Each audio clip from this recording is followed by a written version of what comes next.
रणजितसिंह मोहिते पाटलांवर पक्षाकडून कारवाईची शक्यता। विधानसभेत पक्षविरोधी भूमिका घेतल्याने कारवाईची शक्यता।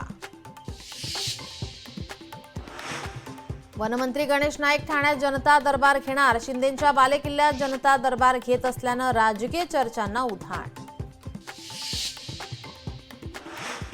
ईडी सीबीआयची टांगती तलवार असल्याने शिंदे भविष्यात 2 ते 3 पक्ष बदलणार।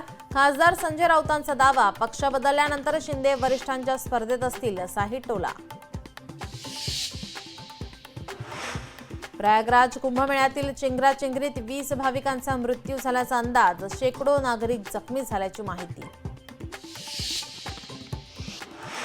उत्तर प्रदेशच्या मुख्यमंत्र्यांनी कुंभमेळ्याचं राजकीय मार्केटिंग करण्यापेक्षा जनतेच्या सुरक्षेकडे लक्ष द्यावं। चेंगराचेंगरीवरून संजय राऊतांची टीका। वारंवार सांगूनही गर्दीवर नियंत्रण मिळवण्यात उत्तर प्रदेश सरकार अपयशी। निरंजन आखाड्याचे महंत प्रेमानंद पुरी यांचा आरोप। कुंभमेळ्याचं व्यवस्थापन लष्कराच्या ताब्यात देण्याची मागणी। ॲडव्होकेट केतन तिरोडकरांची वाल्मिक कराडवर प्रकरणी मुंबई उच्च न्यायालयात याचिका। याचिकेत धनंजय मुंडेंवरही गंभीर आरोप। मुख्यमंत्री देवेंद्र फडणवीस 3 दिवस दिल्ली दौऱ्यावर। दिल्ली विधानसभा निवडणुकीनिमित्त फडणवीस करणार प्रचार।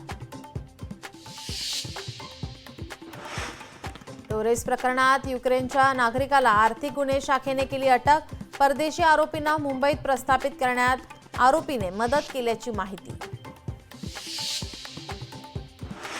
शेअर बाजारात नफा मिळवून देण्याचे आमिष दाखवून कुर्ल्यातील एका तरुणाला लाखो रुपयांचा गंडा। हैदर खान असे फसवणूक झालेल्या तरुणाचं नाव।